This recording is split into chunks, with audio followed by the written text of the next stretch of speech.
таяу. Менің есімім Бақытжан Бұқарбай, Амалбукс баспасының жетекшісімін. Бүгінгі шарамызды ризашылық білдіруден бастағым келіп отыр. Өйткені Алматыда бүгін жаңбыр. Жаңбырдың салдарынан кептеліс жағдай әбден ушығып кетіп отыр. Сосын Алматы қаласы мәдени орталық ретінде өзіңіз білесіз, зейін үшін күресетін орта. Өйткені көп шара өтеді. Қазірдің өзінде параллель басқа шараларда өтіп жатыр.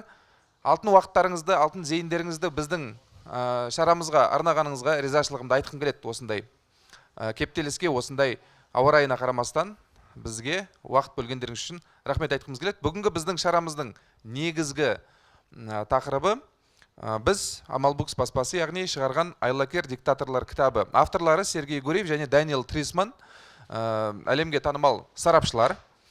Бүгін бұл кітабымыздың қазақша нұсқасының тұсаукесерін өткізіп отырмыз. Бүгін спикер ретінде өзім және жанымда отырған экономист Рахимбек Абдрахманов таныстырып өтейін. Енді осы кітаптың аясында әңгімелескіміз келеді. Бұл кітапты біз былтыр желтоқсанда шығардық. Желтоқсан айында шықты. Тұсаукесер мінекей сәуірде беріп жатырмыз. Бұның енді себебін өздеріңіз білесіздер. Наурыз айында ертерек біз шара бере алмадық. Елімізде тасқын болып жатыр, әлі де жалғасып жатыр. Сондықтан осындай бір себеп болды. Екіншіден, бұл кітабымызбен көбірек аудитория таныссын. Мында келе салып, міне енді шыққан кітап, таныспаған кітап қандай сұрақ қояды, қалай талқылайды дегенде мәселелер туындады. Бірақ келіп отырған аудиторияның арасында бұл туындымен танысқан оқырмандар да бар. Сондықтан бүгінгі біздің форматымыз тек қана кітапты бір тараптан түсіндіріп беру емес, сонымен қатар сіздердің тараптарыңыздан сұрақтарды естіп, оларға жауап беру. Осындай дискуссия форматында өткіземіз деп жоспарлап отырмыз, Құдай қаласа. Сондықтан мінекей қазақ тілінде шығып отыр. Қазақ тілінде бұндай әдебиет, өздеріңіз білесіздер, мына жақсы саяси аналитика өкінішке қарай сирек шығады, көп шыға бермейді. Бірақ бірте-бірте біздің қазақ тілді оқырмандар арасында да бұл жанр сұранысқа ие бола бастауда. Мына жерде көптеген сарапшылар да келіп отыр, оқырмандар келіп отыр, жастар келіп отыр. Сондықтан біздің бүгінгі дискуссиямыз өте жоғары дәрежеде өтеді деп сенем. Тағы бір нюансты айтқым келіп отыр. Мына жерде жаңа таныстырдым ғой, экономист Рахимбек Абдрахманов. Рахимбек мырза осы кітаптың қазақ тілінде жарық көруіне түрткі болды деп айтсам болады. Өйткені былтыр жаз мезгілінде Фейсбукта осы кітапты сатып алып, ағылшын тілінде сатып алып, белгілеп жазыпты. Бақытжан, мына кітапты қазақша шығармайсың ба деп. Оған дейін мен бұл кітап туралы естімеппін. Сосын ағылшын тілінде алдырып оқып көрдік. Бізге ұнады. Өйткені қазақ аудиториясына, қазақ оқырманына да пайдалы тұстары жоқ емес. Өйткені бұл жерде авторлар қазіргі заманғы билеуші, яғни авторитарлық бағыттағы билеушілерге сипаттама бере отырып, біздің бұрынғы басшымыздың кейсінде қарастырады. Яғни ақпаратты бұрмалау арқылы қалай өзінің мүдделеріне жету керек, сол туралы кейстерін қарастырған. Басқа да билеушілер бар, замандас. Шавес бар, Ердоған мырза бар, Путин бар. Осылардың кейстері қарастырылған. Енді біз сөзімізді жалғастырмас бұрын, бүгін Сергей Маратұлы Гуриев онлайн қатысу керек еді Парижден, бірақ бізге байланыс жоқ, техникалық ақауларға байланысты, басқа себептерге байланысты бүгін қосыла алмайды, бірақ бізге құттықтау сөзін жазып жіберіпті, сәлемдемесін жіберген, және 15 минуттай сөз сөйлейді. Қазір Сергей Гуриевтің бейнесін тамашалауға рұқсат етіңіздер. Добрый день, я Сергей Гуриев, я соавтор книги «Диктаторы обмана», по-английски «Spin Dictators». Для меня большая честь и радость обратиться к вам по поводу выхода нашей книги с Дэниелом Трисманом на казахском языке. Я знаю, что по-казахски она называется «Айлакер диктаторлар», и я видел обложку. Обложка очень удачная, очень часто переводные издания выходят с той же самой обложкой, с которой издана исходная книга, но в этом случае издательство Амальбукс на самом деле придумало эту самую интересную обложку с волком в овечьей шкуре. Я хотел бы поблагодарить лично Бақытжана Бұқарбая за то, что он взялся за этот проект. И действительно, я очень рад, что книга вышла на казахском языке. В этой книге много говорится про Казахстан. И я надеюсь, что у нее будет много казахстанских читателей. Я хотел бы вкратце рассказать, о чем эта книга и откуда она взялась. Дело в том, что Дэниел Тризман – это человек, который интересуется Россией. Он на самом деле один из ведущих политологов, работающих не только над Россией, над многими другими вопросами, но он написал несколько книг про Россию. Мы давно знакомы, мы давно хотели что-то сделать вместе. И как раз, когда я перестал быть ректором РЭШ, у меня появилось время для того, чтобы начинать новые исследовательские проекты. И как раз в 2014 году мы поняли с Дэниелом, что российский режим меняется, и нам стало интересно, как именно происходит эта трансформация. Соответственно, мы начали документировать то, как устроены нарративы российского режима, как устроен уровень репрессий, как устроена цензура и пропаганда. И мы поняли, что на самом деле ничего уникального в российском режиме нет. Мы посмотрели на другие страны, тоже собрали данные об уровне репрессий во всем мире, во всех авторитарных режимах, о содержании речей недемократических лидеров, о том, как работает цензура и пропаганда в современных недемократических режимах. Мы также написали статью про популярность недемократических лидеров, используя данные Gallup World Poll. Это данные, которые доступны, начиная с 2007 года. У нас был массив данных примерно в 10 лет. Соответственно, у нас было несколько научных статей, у нас была теоретическая модель современных недемократических режимов, у нас были эмпирические наблюдения, мы опубликовали эти статьи, и в какой-то момент мы решили, что нужно написать про это книгу. Самое интересное, что по мере того, как мы писали эту книгу, в мире произошло много новых событий, и в частности, хотя мы считаем, что российский режим был одним из самых интересных и сложных режимов типа диктатура обмана, spin dictatorship, как раз в 2022 году, когда вышла наша книга, российский режим перешел назад к старой модели, основанной не на манипуляции информацией, а на открытых репрессиях. Мы называем такие диктатуры 20 века, мы их называем диктатурами страха. И как раз в феврале, в марте 2022 года российский режим фактически перешел из новой модели в старую модель. Наша книга была закончена в мае 2021 года, и мы, конечно, не могли предсказать то, что произойдет в 2022 году, хотя уже в этой рукописи, в первом варианте этой книги, мы говорили о том, что признаки такого обратного перехода есть, российские граждане начинают бояться. Напомню, что в начале 2021 года в Россию вернулся Алексей Навальный, протесты по поводу его ареста были жестоко подавлены, и в российском обществе уже в опросах, в социологических опросах был виден рост страха. Поэтому мы действительно в первой главе упоминаем о том, что Россия, может быть, направляется в сторону диктатуры страха. Тем не менее, в основном мы говорим о России в этой книге как о диктатуре обмана, и поэтому нам пришлось, на самом деле, для второго издания книги, которое вышло в 2023 году, написать новое предисловие. Насколько я понимаю, в казахском издании такое предисловие тоже есть. Предисловие, которое мы написали в сентябре 2022 года с учетом того, что произошло в мире, в России, в Украине в течение 2021-2022 года. Мы также упоминаем и события января 2022 года в Казахстане. Правда, я должен сказать, что мы допустили очень стыдную ошибку. На первой же странице есть опечатка, что это событие 2021 года, а не 2022. Ну, понятно, что из контекста понятно, о чем идет речь. О чем эта книга?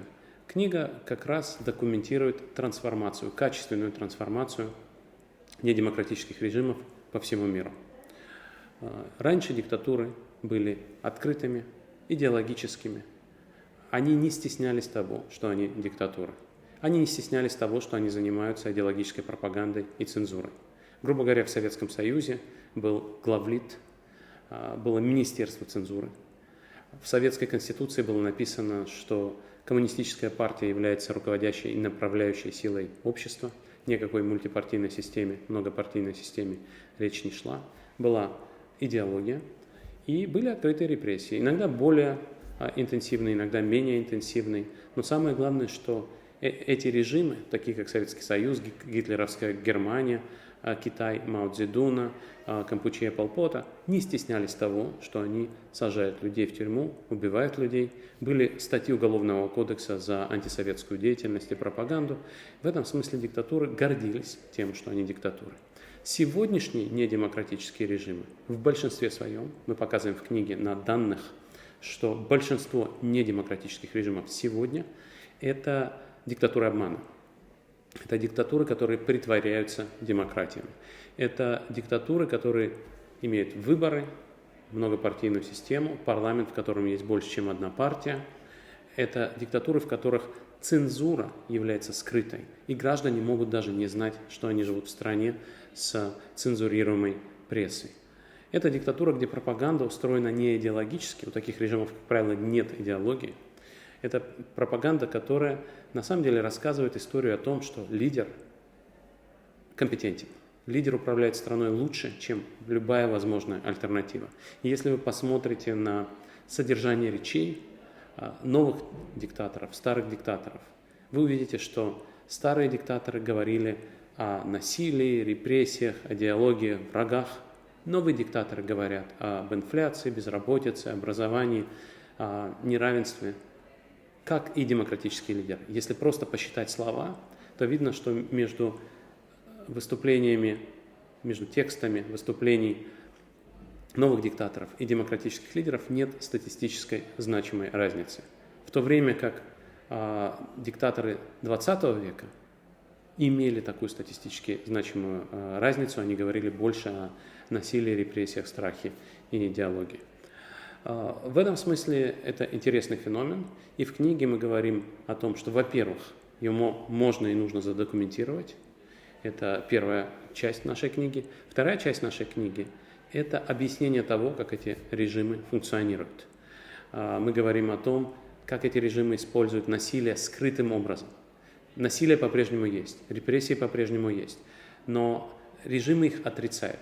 Они сажают оппозиционеров в тюрьму и говорят: мы посадили этого человека в тюрьму, потому что он не заплатил налоги. Или обманул косметическую компанию, как это было в случае с Алексеем Навальным. У нас нет политических заключенных. Только в 2022 году, в 2023 году Алексей Навальный начал получать новые сроки по статьям, которые можно назвать политическими. До этого все его статьи были экономическими. И это не только Россия, в других недемократических странах происходит то же самое. Конечно, старые режимы остались. Северная Корея, Сирия. Такие режимы, которые напоминают Советский Союз или гитлеровскую Германию, существуют, но их меньшинство. Итак, во второй части мы рассказываем о том, как устроено насилие в таких режимах, как устроена цензура, как устроена пропаганда, как устроены выборы, как устроены международные отношения таких режимов с остальными странами. Почему это важно? Потому что старые режимы изолировали себя от окружающего мира.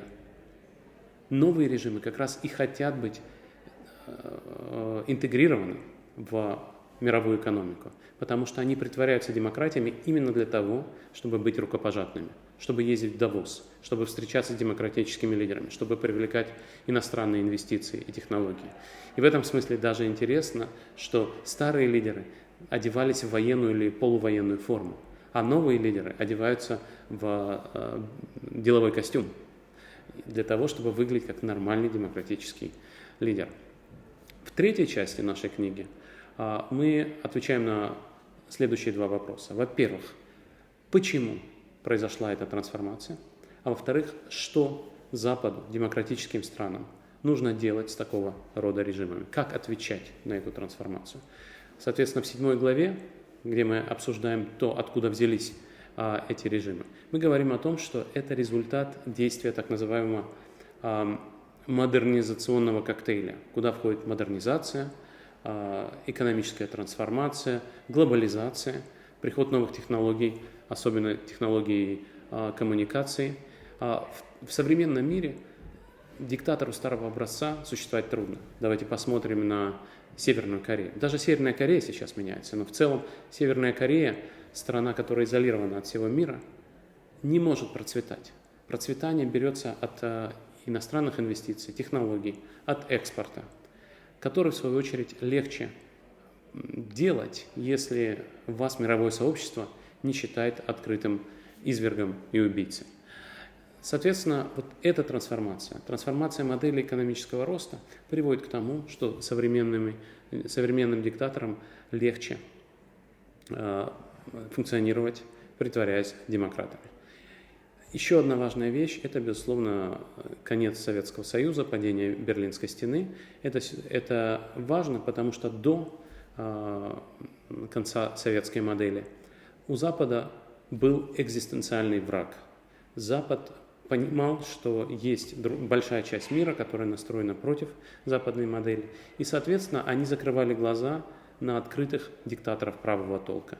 У вас есть Пиночет, он нарушает права человека, пытает, убивает в огромных количествах оппозиционеров, но он против коммунистов. И, соответственно, он на нашей стороне. И, соответственно, американское общество, правительство, некоммерческие организации закрывали на это глаза. После падения Берлинской стены такого экзистенциального врага не было. И, соответственно, западное сообщество начало говорить о том, что мы не потерпим нарушения прав человека. Мир, кстати, стал более прозрачным из-за развития телекоммуникаций. Очень трудно быть открытым диктатором так, чтобы об этом не знал, условно говоря, средний американец или француз. Поэтому, безусловно, вот эта трансформация тоже сыграла свою роль.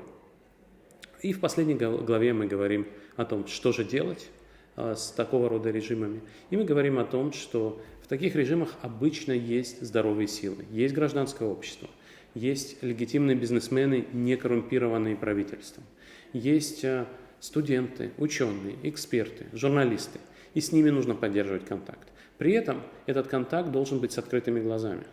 В том смысле, что когда вы встречаетесь в Давосе с недемократом, ничего страшного нет в том, чтобы пожать ему руку. Но надо помнить, говорить ему и себе, и своим согражданам, что нарушение прав человека есть, что этот человек выигрывает выборы нечестно, что у него есть скрытая цензура, что на самом деле эту страну нельзя назвать демократией.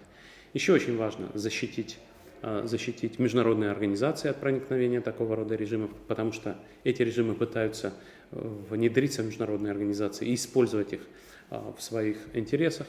И, безусловно, необходимо все-таки избегать двойных стандартов, потому что когда Запад делает то, за что демократическим лидерам должно быть стыдно, это используется как нарратив для убеждения своих собственных граждан. И в этом смысле каждый раз, когда Запад нарушает свои собственные принципы, современный диктатор говорит: вот вы меня обвиняете в том, что у меня выборы нечестные, посмотрите на них. Вы обвиняете меня в том, что я защищаю демократию недемократическими методами, посмотрите на них. И в этом смысле, к сожалению, двойные стандарты крайне опасны. Но заканчиваем мы книгу на оптимистической ноте. Они притворяются демократическими лидерами, потому что демократия популярна. Никто в мире не хочет жить в диктатуре, в открытой диктатуре советского или гитлеровского типа. И это на самом деле хорошая новость. У этих диктаторов нет другой идеи, нет хорошей модели. Они притворяются демократами, потому что граждане хотят жить в демократии. Спасибо большое, приятного чтения. Присылайте вопросы, я попробую на них ответить. Енді тыңдап шықтыңыздар. Марат Гуриевтің бізге кішкентай баяндамасы арнайы осы қазақ оқырмандарына арнап осындай баяндама жасап жатыр. Енді Рахымбек мырзаға да сөз кезегін берейік. Қысқа берсеңіз, қысқа өзіңіздің пікіріңізді білдірсеңіз, ары қарай сұрақ-жауап форматында жалғастырамыз. Спасибо большое, Бухарбай. Бахаджан, я извиняюсь. Я буду говорить на русском. На самом деле это очень важное мероприятие, потому что я считаю, что оно популяризирует важный труд, который изобличает то, как сегодня современные автократы манипулируют информацией, фактами и общественным сознанием. Я хочу поблагодарить Бахаджана, я хочу поблагодарить Amal Books за то, что вы напечатали такой важный для нашей общественности труд, который, я считаю, служит некой вакциной от того, что сегодня делают диктаторы, автократы, от того, как они манипулируют информацией, от тех приемов и методов, которые они сегодня используют. Мы знаем, что автократы не сидят на месте, они развиваются, эволюционируют, так же, как и опасные вирусы. И в этом смысле можно провести параллели. Эта книга, она как раз-таки изобличает то, что делают диктаторы, автократы, и к чему это все может привести. На самом деле ученые, исследователи политических систем, когда появился интернет, когда появились децентрализованные средства массовой информации, видеохостинги,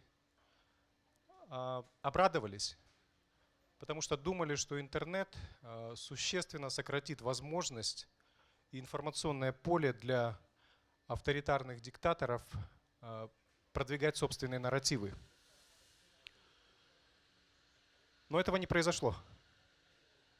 Авторитарные лидеры не сразу, но со временем подстроились, научились работать с интернетом, научились работать с социальными сетями, и в конце концов они по-новому начали продвигать свою повестку, свои тезисы и научились работать со средствами массовой информации с тем, чтобы манипулировать сознанием и манипулировать информацией. Как экономист я могу сказать, что сегодня, несмотря на все тезисы, которые звучат в пользу автократии, несмотря на то, что некоторые ученые, некоторые аналитики говорят о том, что автократия сегодня переживает некий ренессанс, на самом деле это блеф. Это блеф, это то, что называют сегодня фейком. Почему? Потому что существует достаточное количество научной информации, которая доказывает обратное. Существуют исследования, которые показывают, что когда автократия переходит к демократии, когда страна из авторитарного режима переходит в демократический режим, она растет экономически быстрее.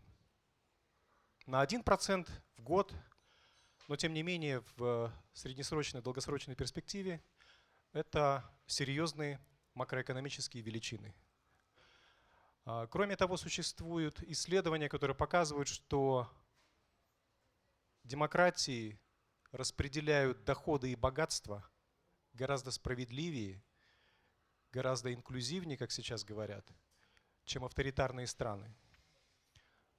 Согласно одному из исследований, сегодня каждый казахстанец в среднем от того, что у нас не совсем демократический политический режим, недополучает к своим текущим доходам примерно 4-кратно, 4-5-кратно.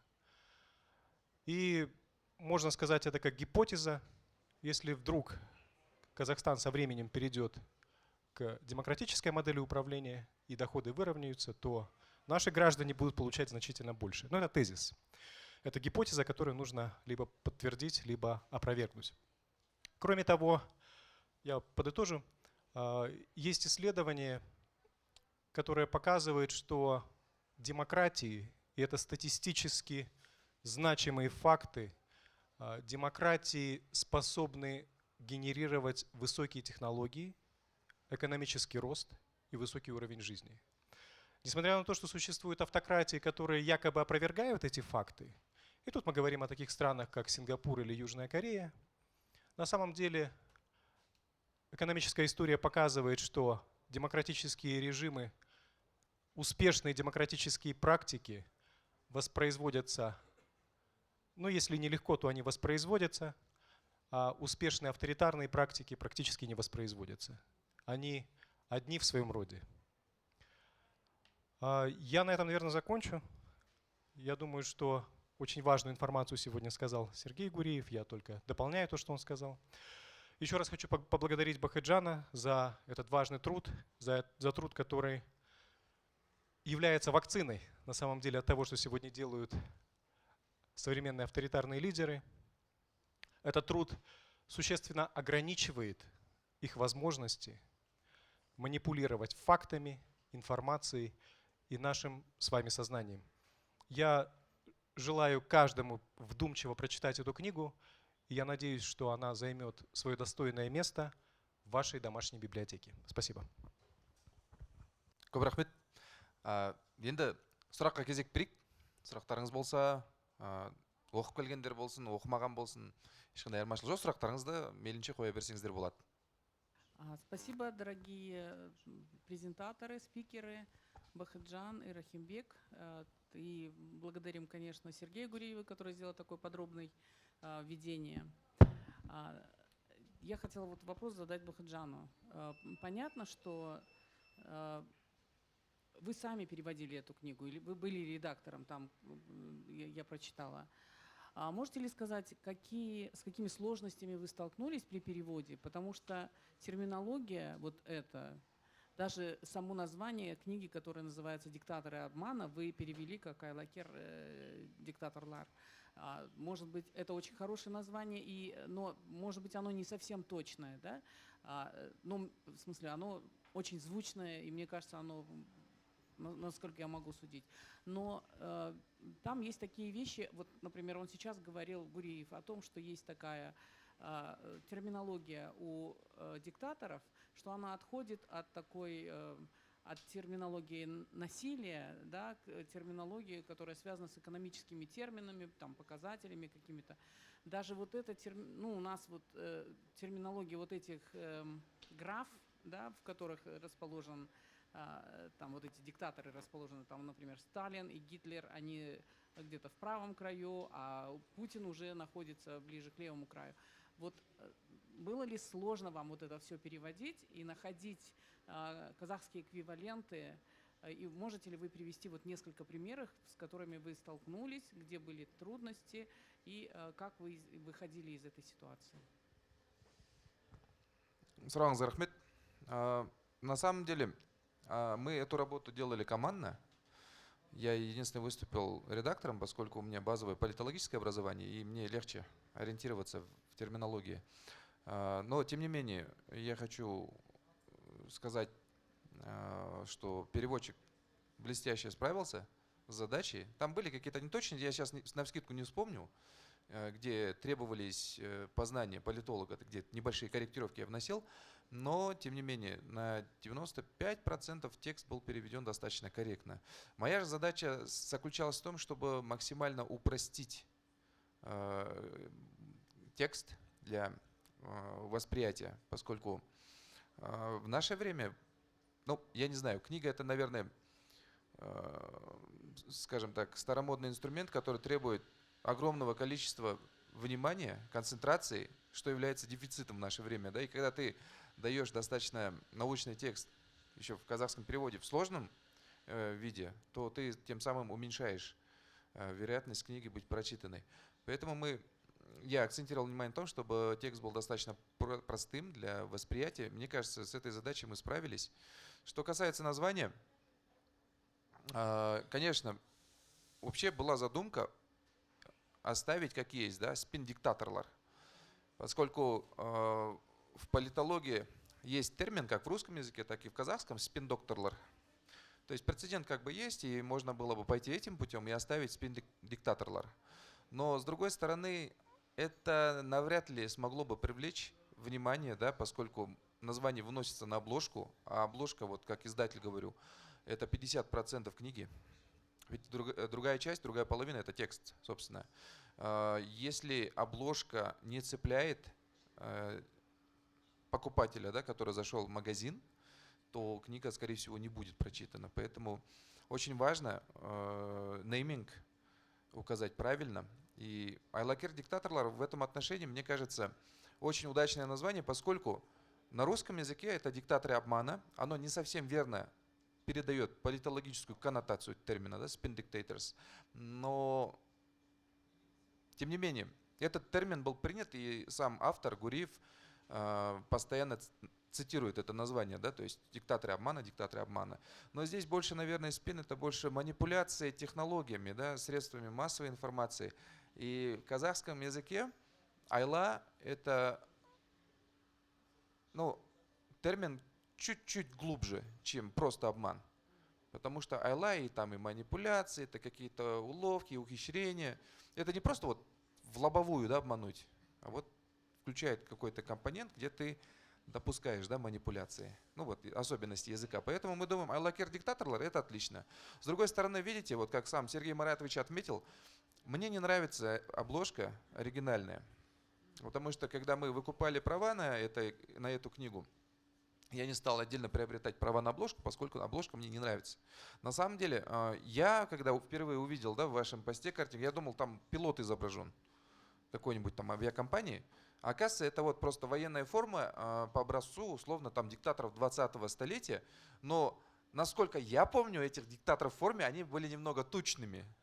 Да, поэтому думаю, нет, надо обложку локализовать, поэтому мы предложили 4 варианта обложки, в том числе вот победный вариант, и вынесли на голосование, чтобы читатели могли сами выбрать.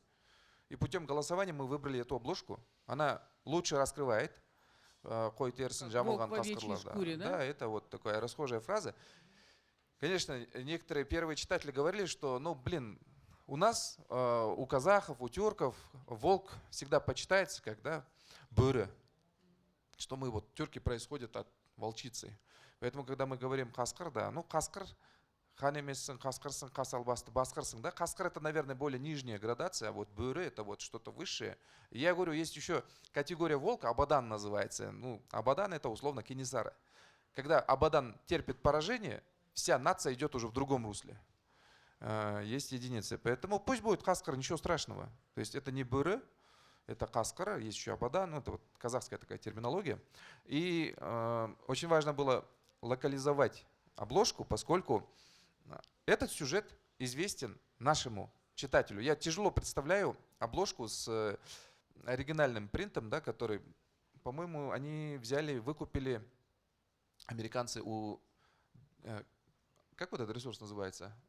Ну, как Shutterstock, в общем, где ты берешь готовые вещи. Нет, вот база, картотека, вот фотографии, изображений, ты выкупаешь и просто используешь в работе.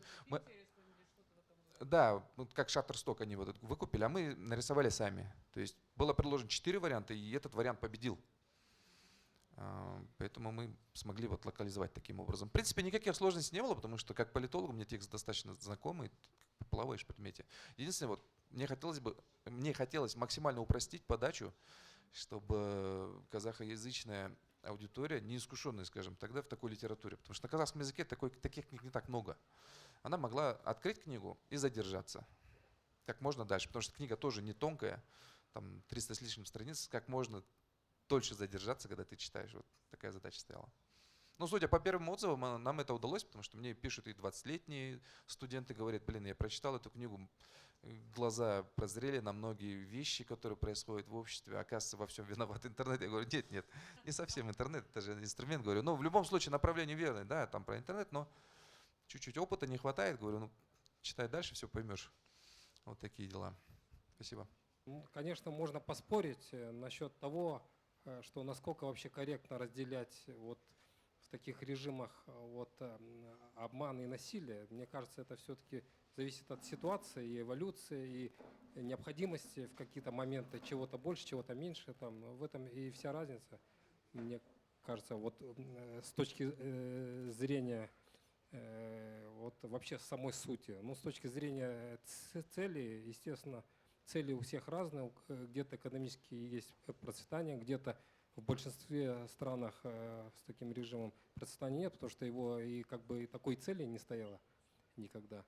Вот в связи с этим вот у меня как бы 2 вопроса возникает. Одно из них вот к вам, вот, а другое как бы больше к Сергею Гуриеву, но так как его нету, вот как бы, да. Вот первый вопрос вам, вот мы тоже послушали вот ваше мнение. Вот какие вы можете пример, вот, допустим, стран, вот, коль вы говорили, что где-то эволюционным путем, где-то гладко, вот, чтобы из авторитарных стран превращались в демократические. Есть ли вот такие примеры, чтобы именно гладко, эволюционно, вот все, как бы, чтобы это переходило вот из одного состояния в другое? Это вот один. А вот насчет вот более глобальным, да, вот, это вот как бы вот Сергея мы послушали, И вот какие вот ведущие западные демократические страны, да, вот они, которые не притворяются, да, каким-то там вот именно демократическим принципам, да, привержены, вот им незачем скрывать их. Вот какие из них есть страны, из ведущих этих стран, которые не притворяются демократиями, а такими являются, но при этом действительно демократически вот, не бомбят, допустим, страны там мусульманские, Востока, там действительно их слова и поступки не расходятся ну, вообще между собой. Вот у меня вот такие вопросы возникли. Последний тезис вашего вопроса можете еще раз повторить? Вы имеете в виду, какие страны Запада, будучи... Нет, это первый вопрос. А второй вопрос, какие страны Запада, будучи... Да, ведущие страны, западные страны... Будучи автократиями или будучи нет, демократиями? Нет, они не притворяются, то есть они по сути демократические, вот, им незачем как бы иначе. То есть они позиционируют себя демократическими, и при этом они не бомбят, допустим, мусульманские страны Востока, там не нарушают, там, вот в Палестине что творится. Это скандинавские страны. Да. Ну, ведущие страны, вот насколько вот они ведущие скандинавские страны. Да, вопрос понятен. Спасибо большое. Вы знаете, у нас есть, я такую небольшую сделаю рекламу нашего YouTube-канала, нашей школы прикладной политики КИСАП. У нас в прошлом месяце было записано замечательное интервью с Сергеем Маратовичем, где он как раз-таки очень хорошо объяснил на примере Польши, как эта страна после перехода к демократической форме правления начала экономическое развитие и стала одной из ведущих экономик Европы. И там как раз-таки он показывал это на примере с Украиной. Украина и Польша начинали переход от автократии, постсоветской автократии к демократии примерно в одно и то же время. Но сегодня экономика Польши в 3 раза больше, чем экономика Украины. Если я не ошибаюсь, порядка 600 миллиардов долларов валового внутреннего продукта по номиналу. Польша во времена Лешека Бальцеровича провела успешную приватизацию. Они провели либерализацию, повысили качество государственного управления, отошли от авторитарных принципов управления, существенно улучшили политические и экономические институты и перешли к устойчивому росту, к инклюзивному устойчивому росту. Сегодня, чтобы было понятно, средняя заработная плата в Польше, если я не ошибаюсь, что это около 2-3 тысяч долларов США. Что опять-таки вот я называл среди экономических преимуществ демократии, это более инклюзивное или более справедливое распределение доходов и богатств.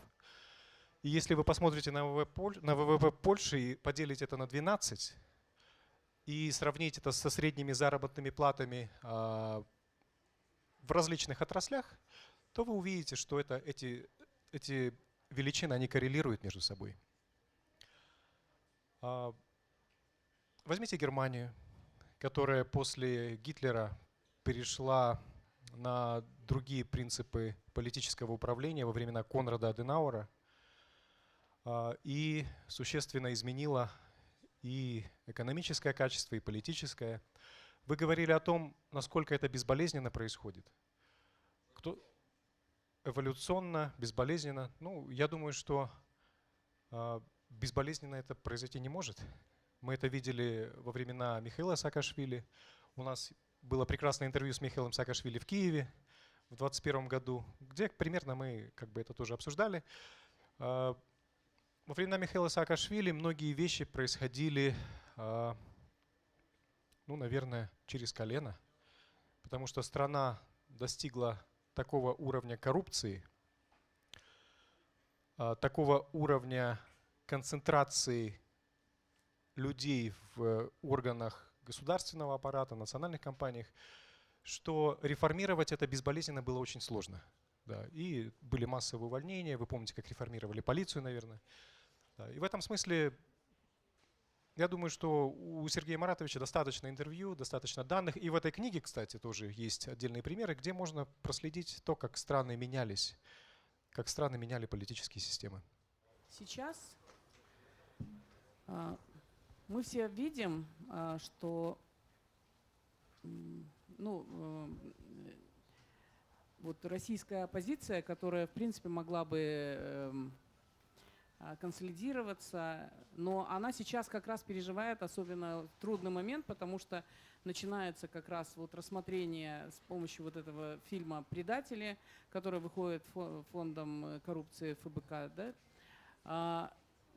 И это все породило такой большой раздрай между всеми этими оппозиционерами. И в этом смысле, мне кажется, это... как вы относитесь к тому, что... То есть это, с одной стороны, прояснение того, что случилось во время приватизации, во время там...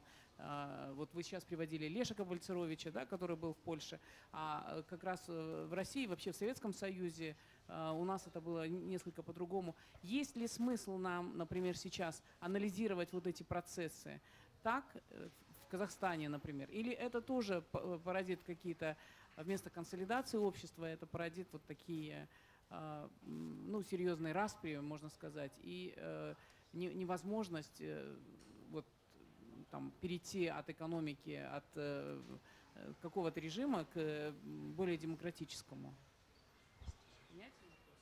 Да, я думаю, вопрос понятен. Вы знаете, если я вопрос понял правильно, как раз таки я опять-таки ссылаюсь на интервью и ссылаюсь на тезисы, которые были произнесены Сергеем Гуриевым в этом интервью.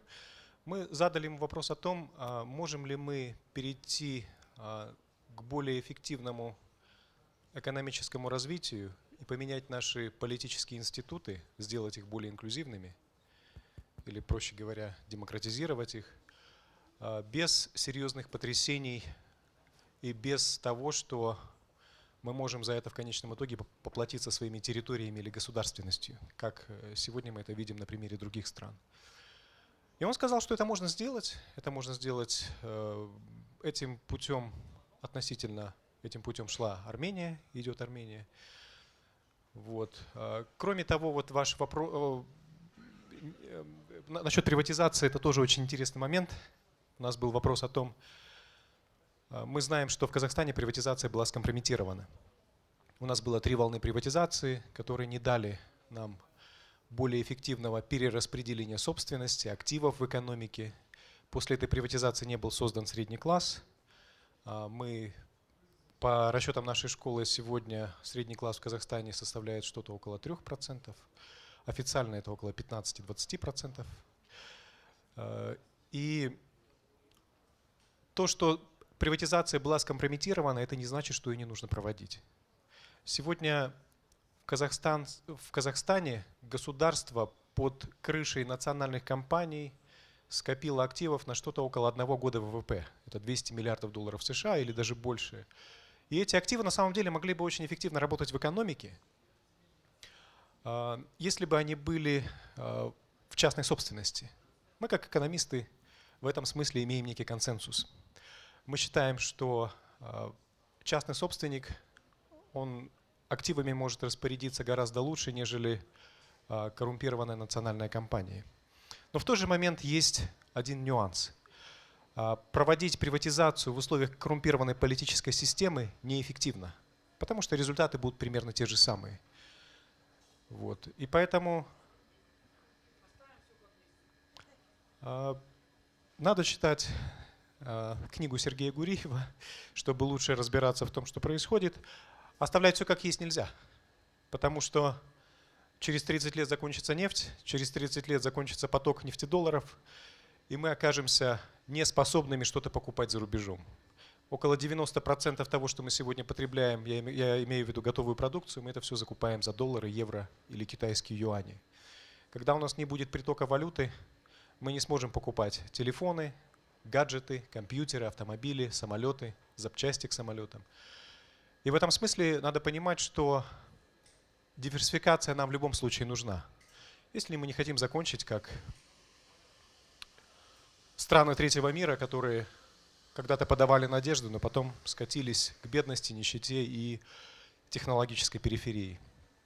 В самом начале вы сказали, что ну, есть корреляция между демократичностью стран и между богатством. А как мы можем быть уверены, что ну, не перепутаны причины и следствия, что ну, создает ли демократические институты богатство или наоборот, может, богатство создает демократические институты? Как нам быть уверены, что ну, как бы это, ну, как вы нам убедиться в этом, в общем? Спасибо большое. Это, кстати, важный вопрос. Как в этом убедиться? И вы знаете, я не могу ответить точно, как в этом можно убедиться. Я только могу привести вам статистически значимую корреляцию, которая показывает, что демократии гораздо эффективнее в вопросе производства технологий, распределения богатств, распределения доходов, обеспечения инклюзивного роста. Когда мы говорим об инклюзивном росте, мы должны понимать, что у нас есть экономика, и когда эта экономика развивается, когда эта экономика генерирует какие-то доходы, то эти доходы должны распределяться справедливо. Прилив, как говорил когда-то Кеннеди, должен поднимать все лодки, а не только отдельные яхты. И в этом смысле вы можете сами в этом убедиться, если будете смотреть на то, какие доходы на душу населения генерируются в демократических странах и какие в автократиях. Ну, если мы вынесем за скобки такие страны, как Сингапур и Китай, да, потому что, как об этом говорил и Сергей Маратович, об этом говорят и другие экономисты, что Китай и Сингапур — это исключение из правил, которые не воспроизводятся. Вы сказали, что ну, исключить Китай и Сингапур, ну, как раз насчет этого я хотел спросить. Есть такое мнение, что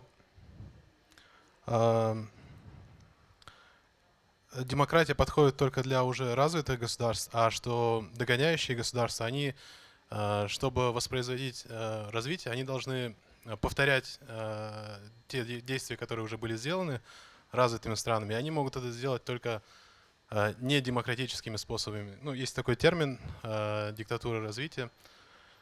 Ну, это, во-первых, просто как предложение. И во-вторых, вот, если опять же вот мы исключим Китай и Сингапур и посмотрим на то, чем отличаются богатые страны и бедные страны, то у богатых стран в основном экономика, она очень разнообразная, ну, в демократических странах.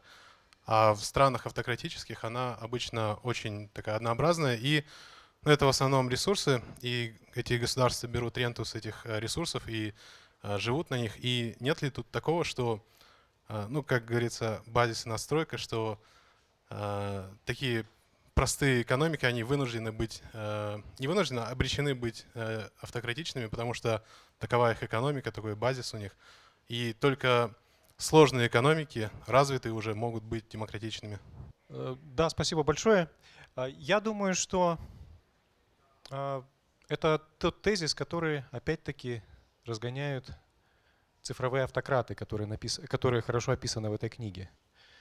То есть вот этот тезис о том, что для некоторых стран в силу их экономического развития, относительно простой экономики, нет экономической сложности, нет технологий. Для этих стран больше подходит авторитарный режим, нежели демократический. И тут я рекомендую вам почитать, может быть, вы читали, книгу экономистов Асимоглу и Робинсона «How Nations Fail» или «Why Nations Fail» или «Почему одни страны богатые, а другие бедные», где основной фокус мыслей автора крутится вокруг институтов, экономических и политических институтов. И важный тезис, который вы вынесете после прочтения этой книги, эта книга была написана на основании очень долгих исследований, то есть это получается такая компиляция исследований этих авторов. И важный тезис, который вы вынесете из этой книги, что пока вы не модернизируете свои политические институты, вы не сможете модернизировать свою экономическую модель. И в этом смысле как раз-таки вот ваш вопрос заключался в том, что первично. И эта книга показывает то, что именно политика первична, политические институты первичны, и потом уже меняется экономическая система. Вы меняете политическую систему, меняется экономическая система. Это хорошо, кстати, продемонстрировал Михаил Саакашвили на примере Грузии. Те годы, пока у него была возможность проводить реформы, они как раз-таки связаны с модернизацией политической системы, политических институтов, борьбой с коррупцией, после чего последовал резкий экономический рост Грузии. В Грузии изменилась инфраструктура, начался экономический рост, Грузия начала занимать ведущие места в экономических рейтингах. И Грузия здесь, я думаю, что может служить как наглядный пример. Менің сұрағым Бақытжан мырзаға. Жалпы енді баспагер, енді өзіңіз баспагерсіз. Бірінші ол бестселлердің қай түрі болсын, көркем шығарма болсын, осындай саяси кітаптар болсын. Бірінші оның маңызын негізге алады ғой енді бұл. Сіз енді баспагер ретінде, осыны қоғамға ұсынушы ретінде біз өзім әлі оқығам жоқ, енді қазір бұйырса алып кетіп оқимын. Қысқаша осы кітаптың біздің қоғамға маңызын қалай сипаттар едіңіз? Сұрағыңызға рахмет. Жаңа Марат Гуриевтің де өзі айтып кетті, жанында отырған Рахымбек мырза да айтып кетті. Демократиялық қоғамда игіліктерді үлестіру әділеттірек және біркелкі жүреді дейді. Тең үлестіріледі дейді. Көбінесе тең дейді, және тиімді үлестіріледі дейді.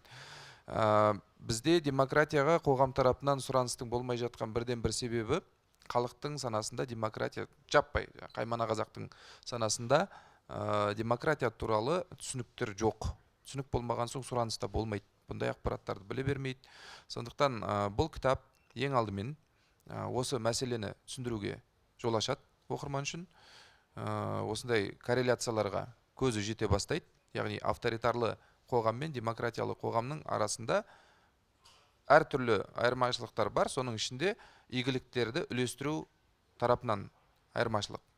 Яғни қоғамның кедей болу себебінің бірі ол қоғамдағы игіліктердің, былайша айтқанда байлықтың деп айтайықшы, ресурстардың дұрыс үлестірілмеуі. Демократиялық қоғамдарда бұл мәселе көбірек жүреді.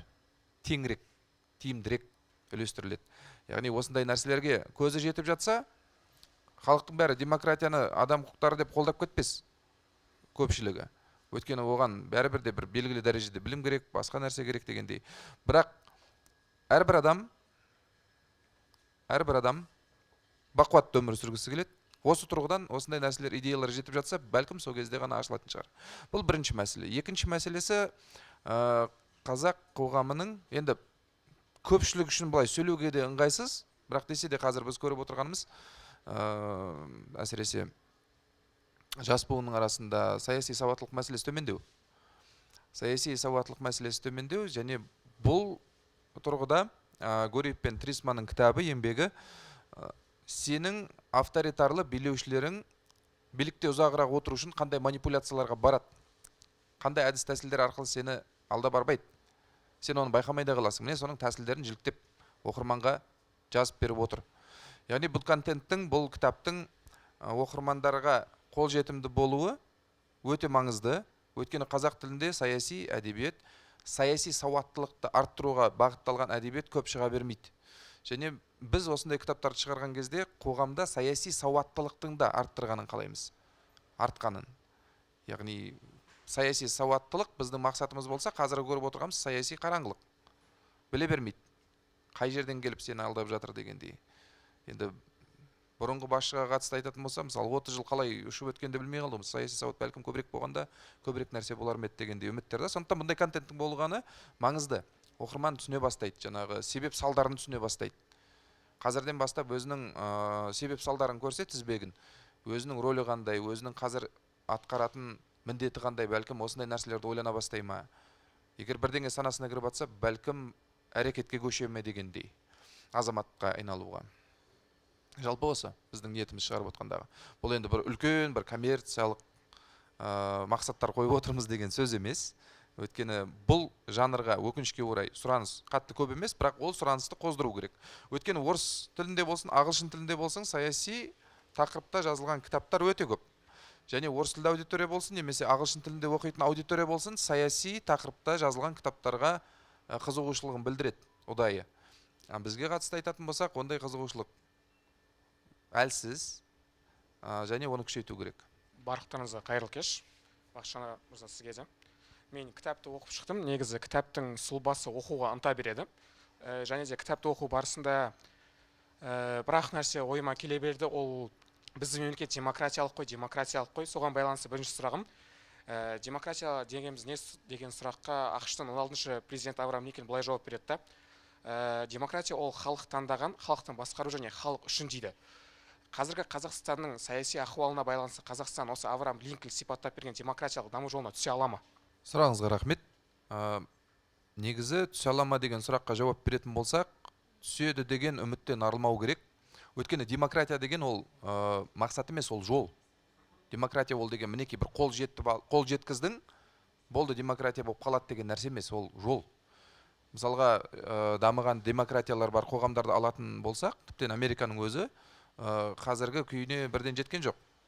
Жарты ғасыр бұрын қара нәсілдердің құқықтары тапталды, 100 жыл бұрын әйелдер дауыс бере алмады, 150 жыл бұрын құлдар болды деген дейді. Бұл жол шыңдалып отырады. Қазірдің өзінде мәселен дағдарыс болып жатыр. Американың демократиясы қазір дағдарысқа ұшырап жатыр. Алдағы биылғы сайлау көрсетеді, немен аяқталатын. Жалпы қазір әлем бойынша демократияға қатысты дағдарыстар болып жатыр. Бұл бүкіл әлемдік процесс. Сіз отыра беріңіз. Әлемдік процесс деп алатын болсақ, демократияның 4 толқыны болғанда, ол толқынмен жүріп отырады, бір толқын болады, кішкене қайтады. Соңғы жылдары демократиялық мемлекеттер саны да азайды. Азайып жатыр, бірақ ол толқын сияқты қайтады, тағы келеді дегендей.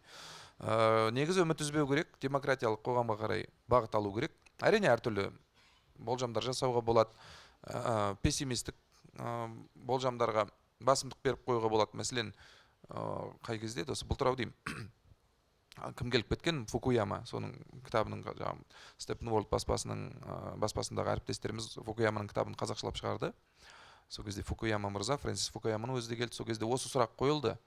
Қазақстан демократияға қатысты қандай үмітте болғаны дұрыс дегендей. Енді ол кісінің болжамы бойынша іспайылықтанып барынша 20 жылдай болмайды әлі дегендей болжам жасады. Бірақ былайша айтатын болсақ, егер сұраныс болмаса қоғамның тарапынан, ол келмейді. Ол төбеден келіп берілетін нәрсе емес, ол астынан келіп сұрайтын нәрсе. Яғни адам бірдеңе сұрау үшін ол нәрсе туралы түсінігі болу керек. Базовый нәрселер, қандай игілік алып келеді, қандай пайдасы бар дегендей. Енді біз қазір демократиялық құндылықтарға қарсы жұмыс істеп отырған күштерді де білеміз, болып жатқан. Мысалға көршіміздің риторикасы, немесе қазір мынау белгілі тараптардың мысалға демократияны тек ЛГБТ-мен ғана байланыстырып, әбден құтын қашыратын бұл да айла тәсілдер демократияның қажеттілігін жоққа шығаратын. Біз былтыр Алаш демократиясы деген кітап шығардық. Сонда біздің көрсеткіміз келгені демократия ұғымы бізге жат нәрсе емес. Өйткені Алаш арыстарының барлығы осыдан 100 жылдың үстінде демократиялық құндылықтарды дәріптеп сол бағытта жол бастады. Сол бағытта жүріп отырды, және біз оның бүкіл публицистикасында осы либералды демократиялық құндылықтарға қатысты жазып кеткен дүниелерін іріктеп алып, бір кітап шеңберінде басып шығарған болатымыз қазақ тілінде. Осы қазақ оқырманы қазір мынандай манипулятивтік айла тәсілмен осындай қарсы жұмыс жүргізіліп жатса, Алашқа тіл тигізуге ешкім бара қоймас. Қазір демократияға айтатын, демократия сен мынаны жақтайсың жаңағыдай. Жағымсыз кейіпкерлерді жақтайсың деген келтіреді. Ал енді Алашқа кім қарсы шығады? Аталарымызға, қазаққа жақсы болашақ тілеп, сол жолда құрбан болып кеткен. Сондықтан осы кітапты да шығарды. Ол біздің айтып жатқан, біздің қалап жатқан тілегіміз емес, біздің аталарымыздың бәрі осыны айтып кеткен. Жаңадан туындап жатқан мәселе емес, қазаққа жат ұғым емес. Осыған осы жолға түсуіміз керек. Әрине, осы құндылықтарды түсіну үшін білім деңгейі де жоғары болу керек. Ол не үшін керек, жаңағыдай корреляция сөздер, бұл жерде ғылым бар, басқасы бар дегендей. Бірақ негізгі мақсатымыз осы, осындай контент көбейтсе, ақ пен қараны ажырату әлдеқайда жеңілірек болады. Оқырман үшін, аудитория үшін, қоғам үшін дегендей. Және осындай контент шығарып жатырмыз. Қайырлы кеш. Осы сіз айтқан жаңағы Алаш аңсаған демократиялық құндылықтарды Қазақстанның қазіргі билігі неліктен қолдамайды. Және осы көрші ел Ресейдің президенті Путиннің шексіз ұзақ билікте отыра беруі Қазақстанға қаншалықты қауіпті? Путиннің билікте ұзақ отыра беру несімен қауіпті? Негізі кез келген диктатордың билікте отыра бергені жақсы құбылыс емес. Мінекей біздің бұрынғы енді Путин дейміз, өзімізге қарап алатын болсақ, біздің басшымызда 30 жыл отырды. Мынау Путиннің 24 жылы біздікі рекордсмен бұрынғысы. Біз былайда, мысалы кейбір елдер бар, заңы да жоқ. Осы демократияны жақтайтын. Бізде заң бар. Заңда басты заңымызда, ата заңымызда, конституциямызда не жазылған? Қазақстан өзін демократиялық, зайырлы мемлекет деп таниды дейді. Ол жерде саған кепілдік беріліп тұр заң тұрғысында. Енді халық соны талап ету керек та. Конституцияда жазылған нәрселер талап етпесе, неге мына нелерді алмайды деп сұрап жатырсыз ғой, Алаш кезінде жазып кеткен. Ол тек Алаштың құндылығы емес, ол орта құндылықтар. Алаш ордалықтарда оны дәріптеді. Бірақ олар жаңа бірдеңе ойлап тапқан жоқ. Өйткені егер тарихи философиялық тұрғыда қарайтын болсақ, олар француз ағартушыларының ізбасарлары, жаңағы Монтескье болды, Вольтер болды, басқасы болды, осылардың бәрін алып келген. Ағылшынның жаңағы 3 тармақты бөлген Джон Локтары бар, соның идеологиялық тұрғыда ізбасарлы деп айтуға болады. Либерал, демократиялық құндылықтарды жақтаған қазақ даласында. Бірақ соған қарамастан, сіз не істеп жатырсыз деген сұрақ туындайды да. Конституция тұр. Конституцияда жазылған нәрсе жұмыс істеу үшін сіз өз тарапыңыздан қандай талаптар қойып жатсыз? Осы сұраққа жауап берсеңіз, біз жақындаймыз. Егер Конституция бетін ешқашан ашпаған болсаңыз, және алдағы 20 жылда ашуға ниетіңіз болмаса, онда жаңағы терезесі алыстай береді да демократияның. Бірақ Конституцияда бар, кейбір елдерде ол да жоқ. Олардың жағдай әбден қиын. Әбден қиын демократияға келуге. Бізде заңымызда жазылып тұр. Біз және талап ете аламыз. Бұл жерде саяси, заңдық сауаттылығымызды арттыру керек. Өз деңгейіңізде әркім сауаттылығын арттыру үшін әрекет амал жасау керек. Сол кезде ғана заңда жазылған нәрсені біз талап ете аламыз. Орындалады. Сол кезде ғана болады деп айтуға болатын шығар. Нақты. Ал енді билік неге қолданбайды? Өйткені талап жоқ. Талап әлсіз. Сондықтан мына сауаттандыру мәселесін, саяси сауаттандыру мәселесін әркім өз деңгейінде жүзеге асыру керек. Сіз өз деңгейіңізде, біз баспагер ретінде бірдеңе шығардық. Бақ көздерінде сөйлейтін сарапшылар бар, Досым Сатпаев сияқты саясаттанушылар бар, пікірін айтатын. Тағысын тағы осы жұмыстарды ары қарай ілгерілете беретін болсақ, онда өзгерістер болады. Қайырлы кеш. Мен кітапты енді көріп жатырмын, әлі оқыған жоқпын, бірақ сіз айтып отырған жаңағы демократияға байланысты менің сұрағым. Талап ете білу керек деп айтып отырсыз, бірақ талап ету үшін бұл демократиялық қоғамға оппозиция керек, мықты оппозиция керек. Қазір бізде Қазақстанда оппозиция десе есімізге ешкім түспейді. Оппозициялық партия да жоқ. Парламентте отырған партияларда да оппозиция емес, ол жерде бәрі жаңағы биліктің партиялары. Сонымен қатар мықты демократия болу үшін бізге бақ керек, дұрыс, күшті бақ, бұқаралық ақпарат құралдары. Оны да тұншықтырып бітті қазіргі билік. Жаңағы айлакер билік, сіздің айтып отырған айлакер диктаторлар. Осылардың барлығын жарып шығу үшін, жаңағы мықты демократияға жету үшін біз не істеуіміз керек? Мен әркім өзінің қолынан келген істеп жатыр. Сіз өзіңіз кітабыңызды шығарасыз. Біз жаңағы өз контентімізді жасап жатырмыз, бірақ бір алға қарай жүруді көріп тұрған жоқпын. Керісінше біз кері қайтып жатырмыз. Әсіресе қаңтардан кейін біз кері кеттік. Мүлдем кері кеттік. Қазіргі саясаткерлер бізді алдап жатыр. Көп жағдайда біз алдаумен өмір сүріп жатырмыз. Не істеуіміз керек ары қарай? Вечный вопрос, что делать, Рахимбек. У вас есть ответ? Ну, вы тоже, наверное, располагаете каким-нибудь ответом. Смотрите, не істеу керек дегенде, менің ұстанымым, мен бағанада осы кездесу барысында бірнеше рет айттым, ол сауаттылық мәселесін арттыру керек. Егер адамның басында жаңағы аппараты болмаса, осындай түсініктер болмаса, ол өзінің талабында дұрыс тұжырымдай алмайды ғой, не керек екен. Мысалы, демократия не үшін керек деген, не береді ол, құқықтарын қалай арттырады. Әркім өзі жауап беру керек шығар бұл сұраққа. Мысалға, сізде қалау бар, түсінігіңіз бар, түсініп тұрсыз, бұл бізге керек деген. Сіз не істей аласыз, содан бастау керек шығар. Мен енді қазір оппозиция үшін жауап бере алмаймын мына жерде. Оппозиция керек рас. Тәуелсіз бақ деген ол да демократияның ең негізгі институттарының бірі. Біз 30 жыл бойы құқықтан бірден айырылған жоқпыз ғой. Мен енді 90-шы жылдар бала болдым, бірақ 90-шы жылдарды көрген адамдар 95-ке дейін Қазақстанда демократия болды деп айтады. 2000-ға дейін енді әлсін 95-те конституция қабылданды. Яғни адамдардың, азаматтардың құқықтары бір сәтте тартып алынбады. кішкене жаңағы мынау айла амалдар арқылы, басқа нәрсе арқылы, сосын жаңағы сыртқы экономика, конъюнктура, мұнай бағасының өсіп кетуі дегендей. Егер де ойлаймын да, мәселен, сол кезде мен ешқандай баға бере алмаймын. Мен қазір өзімнің нақты атқаратын қызметімнің аясында жауап бергенім дұрыс деп ойлаймын. Мына жерде мен тарихи баға беру үшін отырған жоқпын. Мен қазір өзім не істей аламын деген сұрақ. Сіз де сұрап отырсыз ғой, не істеу керек деп. Мен ол сұрақтың жауабын өзім үшін анықтадым. Мен баспагер ретінде осындай контентті ұсынуым керек аудиторияға. Өйткені мына аудиторияны, мына кітапты біз 1000 данамен бастық, сол 1000 дананың бәрі өтіп оқылатын болса, және оқыған 1000 адамның ішінде хотя бы бір 10%-ның басында бір лампочка жанса, былай екен ғой деп, сосын ол өзінің жолын айқындай алса, осы ақпаратқа сүйене отырып, бұл менің қосқан үлесім деп ойлаймын. Мен қазір енді сіз айтып отқан нәрсенің бәрімен толықтай келісемін, Есенгүл ханым. Оппозиция да керек, басқасы да керек, бірақ дәл қазір менің қолымда ондай мүмкіндік, ресурстар жоқ. Оппозицияны ұйымдастыру, немесе жаңағы тәуелсіз бақ нарығын қалыптастыру дегендей, ол 30 жыл бойы тыныштық тұрған нәрсені қазір келіп бір адам жасай қоймас. Бірақ енді бұл процесс айырылу оңай, бір нәрсені қалыпқа келтіру бәрібір де күш салуды қажет етеді, уақытты қажет етеді, қуатымызды қажет етеді. Бәлкім осы тұрғыда азаматтық қоғам осылай жұмыс істеу керек шығар. Оны келіп біреу құрып бермейді ғой. Қазір бір әрекет еттін болсақ, ертең сұрақтар туындайды. Мәссаған. Бізде прецеденттер бар. Азаматтық қоғам аясынан жаңағы фрактал ретінде жүретін болсақ, мына кішкентай бір проблема туындайды. Бір заң қабылдауға қатысты, мысалға тұрмыстағы зорлық, зомбылыққа қатысты заң қаншама талас неден өтті.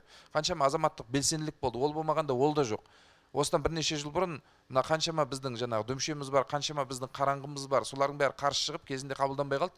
Мінекей анау салтанаттың өлімі керек болып тұрғандай. Осы заңды қабылдау үшін. Қазір де айтып жатыр ғой, закон салтанат деп, салтанаттың атын есімі берілген заң деп.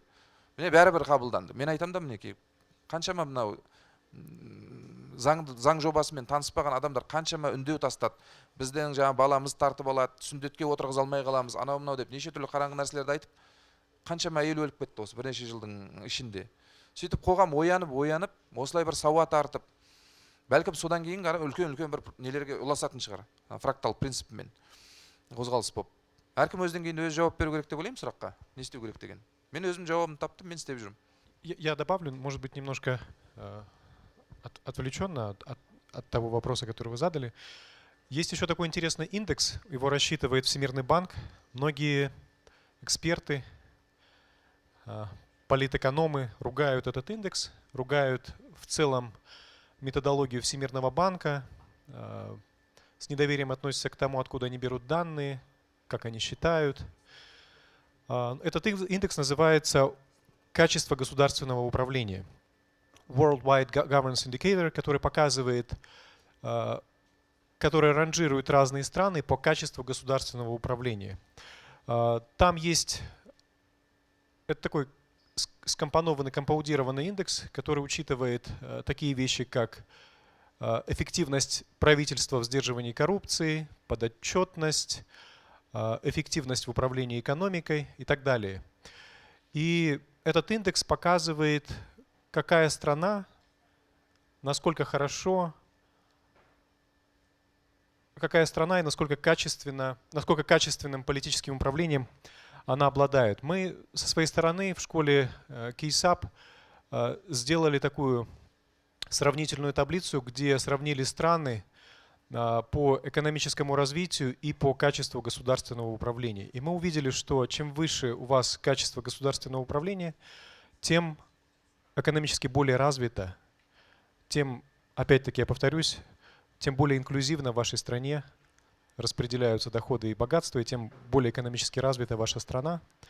И здесь тоже также стоит заметить, что на качество государственного управления в разных странах влияет именно оппозиционная деятельность. То есть без оппозиции у вас не будет качества государственного управления, потому что у вас будет отсутствовать система сдержек и противовесов, некому будет балансировать устоявшуюся политическую элиту. И это порождает безнаказанность, безответственность и отсутствие подотчетности. Да, вот, наверное, это все. Еще я бы хотел порекомендовать книгу. Также ее написали экономисты Аджимоглу и Робинсон, которая называется Narrow Corridor, или узкий коридор, которая показывает, как стране имея оппозицию, которая сдерживает правительство, и имея правительство, пройти узким коридором, чтобы, с одной стороны, более сильное правительство не подавило оппозицию, и эта политическая система не скатилась в диктат, в авторитарный режим, либо другая сторона медали – это страна, где очень сильная оппозиция и слабое правительство, и такие страны скатываются, бывает, что скатываются в анархию. И вот как пройти этим узким коридором, чтобы не скатиться в анархию и не скатиться в политический диктат какой-то захватившей власть политической элиты, пройти этим узким коридором и добиться вот той самой демократии, о которой мы сегодня говорим, и о которой Сергей Гуриев написал книгу. Екі спикерге де сұрақ, жаңа Гуриев мырза өзі айтқандай, бұл кітап жазылғаннан кейін Ресей спин диктаторшіптен қорқыту диктатурасына айналды деп. Осыған байланысты екі сұрақ. Біріншіден, бұның себептері қалай деп ойлайсыздар? Екі спикерге де сұрағым, жалпы жеке қалай ойлайсыздар? Бұл объективті себептері болды ма, әлде бұл бір адамның жаңағы психологиялық ерекшеліктеріне байланысты ма? Сосын бұл Қазақстан жайлы сұрақ. Қазақстанға қорқыту диктатурасына айналу қаупі бар ма Қазақстанда? Мен Ресейді зерттеп жүрген адам емеспін. Мен нақты айта алмаймын. Не үшін олай болған? Ол Путиннің психологиялық ерекшеліктері ме, немесе объектив себептер ме? Біз көріп тұрған, болар нәрсе болды, соны көріп тұрмыз да. Оны мен былай талдаған жоқпын, жауап беру қиын маған. Қазір қорқыту әдісіне көшті. Қорқыту диктатурасына. Оны Сергей Гуриевтің өзі айтып өтті. Қазақстанда ол қауіптерді сценарий ретінде, в принципе, мына зерттеушілер сценариймен жұмыс істейді ғой. Сценарий, мынандай сценарий, пессимистік, оптимистік деп. Сценарий тұрғысынан алатын болсақ, бәлкім ондайды жоққа шығармағанда дұрыс сценарий ретінде. Палитрасы бар мынандай. Оптимистіктен пессимистікке дейін. Осылай қысқа жауап берейін сізге. У нашего старшего коллеги Дусыма Сатпаева есть прекрасная книга, которая называется «Деформация вертикали». И там звучит такой тезис, что сначала приходит священник, если я правильно помню эту последовательность, сначала приходит священник, потом приходит купец, а потом приходит солдат. Так вот, купец к нам уже пришел. Мы находимся в тесной экономической интеграции с Россией. Экономическая российская, как бы это правильно сформулировать, гравитационное экономическое поле настолько сильное, не надо забывать, что российская экономика, она что-то около 10 раз больше, чем экономика Казахстана, поэтому мы находимся под влиянием очень сильного экономического гравитационного поля России, которое, безусловно, на нас влияет на структуру нашей экономики, на структуру нашей внешней торговли. Российский бизнес сегодня активно заходит в Казахстан. Это естественно, сопряжено с определенного рода издержками, которые несут наши предприятия. И таким образом экономическая зависимость, как показывает экономическая практика, может привести к политической зависимости. И в этом смысле мы говорим о том, что если не изменить политическую модель, вот о чем эта книга и о чем сегодняшние тезисы, если не изменить политическую модель, мы не сможем поменять экономическую модель. А если мы не сможем поменять экономическую модель, мы не сможем перейти к экономике устойчивого роста, к экономике развития, мы не сможем генерировать технологии. Казахстан ничем не хуже, чем Южная Корея. В 2019 году я издал книгу, которая называется «Как нации становятся брендами». Я жил в Южной Корее, и там я изучал их экономическую модель, и я пришел к выводу, что корейцы ничем не лучше, чем мы. Они такие же люди, с теми же недостатками, с теми же достоинствами. Но тем не менее, Корея сегодня входит в топ-10 экономик мира. Корейский ВВП сегодня сопоставим с валовым внутренним продуктом огромной России. И корейцы построили высокие технологии, построили новую экономическую модель только после того, как они изменили в середине 20 века свою политическую систему. И вот для того, чтобы нам не попасть в политическую зависимость и не скатиться к диктатуре страха, тренд на движение, которое сегодня мы наблюдаем в России, нам нужно менять политическую систему, и следует менять экономическую систему. В противном случае у нас есть все шансы. Я считаю так. Это мое личное мнение. Да, кто-то может согласиться, кто-то нет. Біз алдымен экономика, одан кейін саясат деген ұранмен өмір сүріп келдік. Қазір бәрі керісінше, саясат, одан кейін экономика. Тағы да не алдыңғысы да, не екіншісі де өкінішке орай жұмыс жасамайды. 1987-88 жылдары мәдениет министрі болған Өзбек Жәнібек былай дейді: алдымен ішкі мәдениетті көтеру керек, ал экономикалық өрлеу түзелген мәдениеттің ырықсыз жемісі дейді. Соған байланысты сұрағым, бізге экономикалық немесе саяси реформаларды немесе әртүрлі өзгерістер өткізбестен бұрын халықтың сыртқы және ішкі болмысы, яғни мәдениетін бірінші орынға қойып, соны қалыптастыру деген тұжырымға қалай ойлайсыз? Негізі біз бұл жолды бірінші жүріп отырған ел емеспіз, бізге дейін жүріп өткен тәжірибелер бар, модельдер бар. Егер толықтай келсем, 30 жыл бойы алдымен экономика, сосын саясат деп келді. Ақырында бізде экономикада жоқ, саясатта жоқ. Бірақ бұл жерде саяси мәселені мәдениетпен алмастыруға болмайды. Оның өзінің орны бөлек. Қазір біз мәдениетті қоятын болсақ, ары қарай мәдениет ол қоятын нәрсе емес. Мәселен, сіз қазір BTS дейді, немесе Голливуд дейді, немесе басқа нәрселер бар, мәдениетін экспорттап отырған елдер бар, бірақ олардың мәдениетін ұйымдастырып, бақылап қойып отырған министрлік жоқ. Бізде керек болса мәдениет министрлігі бар, бірақ мәдениет болмай жатыр да. Сондықтан бұл жерге мәдениетке тіреуге болмайды, бұл бөлек нәрсе. Саясат деп айтқан кезде бұл саяси институттар мәселесі. Тәуелсіз саяси институттар, олар жұмыс істеу керек. Егер көлігіңде дөңгелегің болмаса, жүрмейді дегенде, адам мысалға қозғалтқышы бар, дөңгелегі болмаса деген, ол жүйе, институттар, сол тұрғыда айтылады. Егер сенде тәуелсіз саяси институттарың болатын болса, онда сен экономикалық өзгерістерге дәмелі бола аласың. Сол кезде жақсы экономикалық өзгерістерге шығуға болады. Саяси реформаларсыз мықты саяси реформалар болмайды. Экономикалық реформалар болмайды. Бұған дейін де мысалға бізде екі индустрияландыру бағдарламасы болды 2000 жылдары. Қаншама миллиардтаған ақша бөлініп, ешқандай нәтиже алынбады дегенде, ол алдау. Мына жерде де қазір мәдениет деп, ал жарайды, мәдениетті алатын болайық, рухани жаңғыру деген бағдарлама болды, миллиардтаған ақша жасты. Мәдениетіміз артты ма, экономикамыз өсті ма, қалтамыз қампайды ма, немесе саяси институттарымыз қалыптасып кетті ма? Бұның барлығы жалған сөз, бұның барлығы жаңағыдай қайтадан кітапта айтылғандай цифрлық автократтардың жасап жатқан айла амалдары. Саяси реформаларды жасамау үшін халықтың санасына түрлі нәрсені құяды. Біз экономикамыз істейік, сосын саясат деп келді. Енді ол формулаға қазақтың көзі 30 жылда ашылды, ол формула жұмыс істемейді практикада. Енді қазір мәдениет деген тыққыштап ататын болса, бұл сізге маркер болу керек. Мына жерде бірдеңе тарс етіп жану керек те айтады.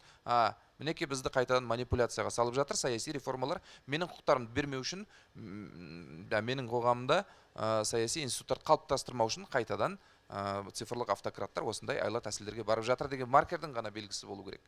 Сондықтан бұл жерде мәдениетті жасап алайық деп алдануға болмайды. Мәдениет ол бөлек жүретін нәрсе. Саяси реформа ол бөлек нәрсе. Екеуін салыстыруға болмайды да, ол мынау жұмсақ, мынау қатты дегенде, мынау жұмсақ, мынау сұйықтық дегенде, ол екі бөлек нәрсе. Ол сізге осындай бір месседждер келіп жатса, бәлкім қайтадан осындай бір манипулятивті технологиялар іске қосылуы мүмкін. Такой абзац. Политолог Лорен Янг привел пример Зимбабве, как Роберт Мугабе пропагандировал как магические силы или какие-то другие духовные аспекты, знаки подтверждают его власть и говорят не входить, не быть оппозиционером, и в целом оппозиция это плохо. И в связи с этим у меня вопрос, какие мифы и легенды были выдуманы нашим правительством, дабы сохранить свою власть при первом президенте, при втором президенте?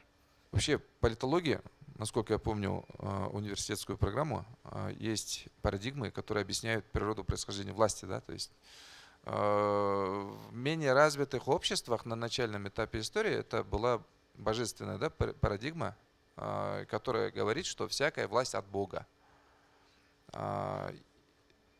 Здесь же происходит сакрализация. Есть, по-моему, харизматическая парадигма, там бихевиористская парадигма. Вы можете сами, в принципе, погуглить, это доступный базовый материал.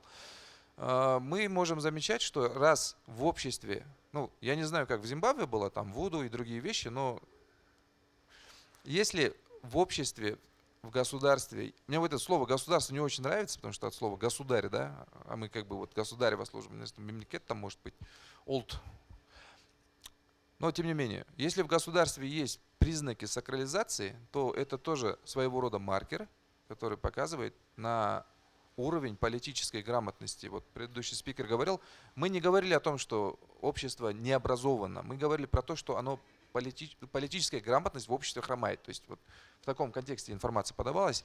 Если такие маркеры существуют, и если эти маркеры, как говорится, people have it, да, то есть потребляются обществом, значит, это тоже есть показатель своего рода, маркер того, что политическая грамотность населения, она оставляет... То есть эволюционным путем сначала была вот божественная парадигма, там потом, я не помню порядок, но то есть оно тоже эволюционирует парадигму. Сейчас ты пойдешь, вот там условно какой-нибудь, там кто у нас там во Франции, Макрон, да, то есть его власти от Бога нет. Теперь в нынешней парадигме носителем власти является народ. И народ делегирует, да, свои вот эти полномочия через выборы. То есть взгляд путем эволюции, взгляд на происхождение власти, он поменялся. Но если у тебя есть такие вещи, что вот есть сакрализация, да, вот у меня была книга «Президент», вот я издавал, и я тогда обратил внимание, что, оказывается, по уголовному кодексу, да, была статья за изображение первого президента, то есть первого нельзя. То есть это такая сакрализация, да. Это уголовно преследуемое такое деяние считается. То есть вот элементы сакрализации тоже указывают. Я говорю, если есть проблемы с легитимностью у правительства, то здесь, скорее всего, мы можем увидеть, обнаружить маркер того, что будет сакрализация. То есть сакрализация есть там, где нет легитимности. А легитимность приобретается через выборы прозрачные, и через этот процесс народ, как носитель, единственный источник власти, делегирует свою власть представителю, да, по сути. А если этот процесс не проходит прозрачно и легитимностью не наделяется правительство, то, получается, руководство начинает сакрализацию. Ну вот как-то так. То есть, опять же, вот мы идем к тому, что вот сакрализация, там божественное происхождение и так далее. Вы попробуйте ответить. Я хотел просто дополнить, сделать небольшое дополнение книги. Современные автократы, они делают ставку на компетенции. Они говорят, что мы управляем этой страной, потому что мы более компетентны, чем вот эта оппозиция. И также они любят навешивать ярлыки. Они говорят, что эти оппозиционеры, они какие-то популисты. А вот мы знаем, как реформировать экономику, мы знаем, как повысить качество жизни и так далее и тому подобное. Кроме того, современные автократы, вот книга как раз о диктаторах обмана или о информационных автократах, многие из них смирились с тем тезисом, что они не самые умные, и многие из них смирились с тем, что произошла десакрализация власти. Им власть дается не от Бога, им власть передается не по наследству, а они участвуют в каких-то выборах. Легитимных или нет, это уже другой вопрос. И их инструментом в информационном поле уже является не то, чтобы доказать свою правоту. Их задача сегодня, если не получается доказать то, что он самый компетентный, запутать дискуссию настолько, чтобы человек, который зашел в какой-то ресурс и увидел различные позиции, различные мнения, не понял, кому верить, и в итоге не верит никому. И это его устраивает. На самом деле для него это тоже результат. Если человек не верит никому, то для авторитарного лидера это тоже хороший результат, который помогает ему поддерживать легитимность. Ну, а обобщая, как я говорил уже, я вот что понял из вопросов и ответов, что демократия – это не самоцель, а инструмент для построения справедливого, развитого и благосостояния для всех, что было в этом обществе.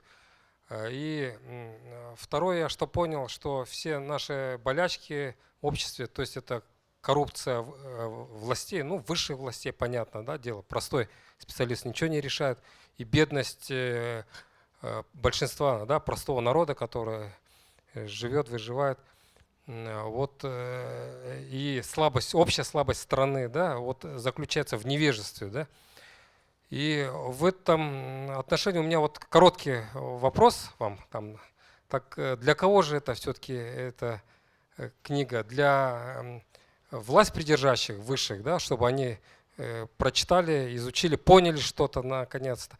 Или для простого народа, который каждый день просто выживает что-то в этой жизни, все, и от которого ничего, в общем-то, и не зависит? Это не вопрос на да и нет. Это у вас открытый вопрос. Это книга для всех с 12 лет, в общем.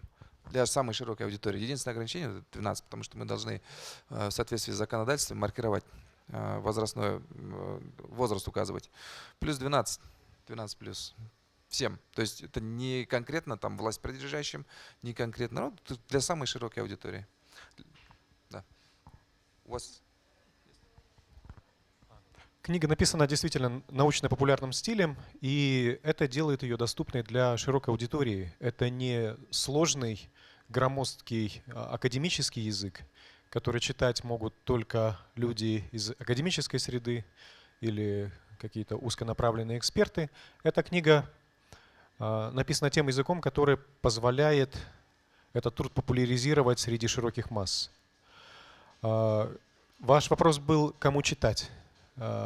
Власть придержащим или простым людям, нам, простым смертным, которые ходят, дискутируют и пытаются что-то анализировать? Читать всем. Эта книга на самом деле это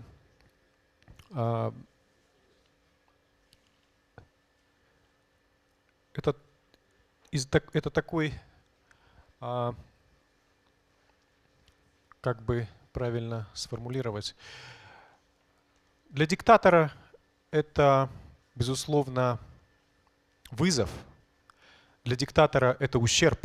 Эта книга наносит на самом деле очень большой ущерб тем диктаторам, которые решили создавать авторитарную политическую систему. Потому что эта книга обнажает то, что они делают, показывает, какими методами они пользуются, как они манипулируют данными, как они подменяют, как они меняют тезисы, как они занимаются информационными вбросами. И в этом смысле эта книга, она работает против диктатора. Почему важно читать всем? Чтобы просто получить прививку от того, что делает информационный автократ, и чтобы вас было не так просто заморочить, чтобы вы умели работать с информацией, потому что информация должна приносить вам пользу, а не сводить вас с ума. Ну и на этой доброй ноте можем подытожить. Я хочу выразить благодарность магазину «Меломан», руководству «Меломана», менеджеру Наталье Вагановой. «Меломан» постоянно предоставляет площадку для таких мероприятий. И вот здесь было озвучено мнение, что нам нужно больше выпускать такой литературы. Да, есть такой настрой, есть бешеное желание выпускать больше, но это возможно при соблюдении условий, что книги наши будут тоже покупаться. Потому что мы выпустили тиражом 1000, насколько знаю, за несколько месяцев эта книга была реализована на текущий момент где-то в количестве 300 экземпляров. То есть это 30% за несколько месяцев. Поэтому как только деньги, вложенные в проект, отбиваются, возникают предпосылки для создания нового проекта. То есть у нас нету, скажем так, будет ли уместно использовать этот термин, там, урок изобилия, да, где вот это все сыпется, и ты финансируешь, что заблагорассудится. Нет, к сожалению, это так не работает. Поэтому обязательно приобретайте наши книги издательства Maltbooks, ну и другие книги. Наше издательство издает по 3 направлениям: нон-фикшн, бизнес и история. Буквально вчера у нас состоялась презентация, вот покажу книги. Это историческая вещь. Русские кочевники, Русия Хам Кошпиллер. Чем больше продаж, тем больше новых книг. Прямая корреляция, поэтому, друзья, вперед. Будьте самыми благодарными читателями с хорошей покупательской способностью. Спасибо.